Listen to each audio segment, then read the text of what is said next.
కొన్నిసార్లు మన ప్లాన్స్ అన్ని అట్టర్ ఫ్లాప్ అయితే చాలా బాధేస్తుంది కదా.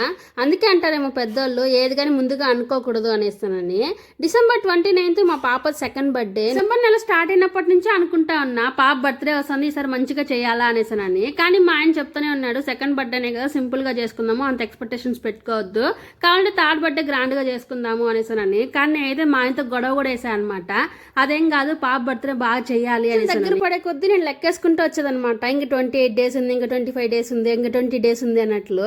తీరా పాప బర్త్డే వచ్చే వారం ముందు నుంచి నాకైతే జ్వరం స్టార్ట్ అయింది. అది డెంగ్యూ ఫీవర్ అనమాట. డెంగ్యూ ఫీవర్ వచ్చి నాకు ప్లేట్లెట్స్ అయితే పడిపోయాయి, 20 కేక్ వచ్చేసింది అనమాట. ఇంకా 1 week మొత్తం హాస్పిటల్లోనే తిరగాల్సి వచ్చింది. బర్త్డే కాదు కానీ కనీసం గుడికి కూడా తీసుకెళ్లేదు. ఆ రోజు కూడా నేను హాస్పిటల్లోనే ఉన్నాను. ఇంకా పుట్టినరోజు నాడు కొత్త డ్రెస్ లేకపోతే ఎలా అని వాళ్ళ నాన్న ఇంకా వాళ్ళ పెద్దమ్మ అయితే డ్రెస్సులు తీసుకొచ్చారు. ఇంకా ఆ రోజు వాళ్ళ పెద్దమ్మ స్నానం చేయించి రెడీ చేయించింది అనమాట. నిన్నే అంటారేమో మనం ఒకటి తలిస్తే దైవం ఒకటి తలుస్తుంది అని.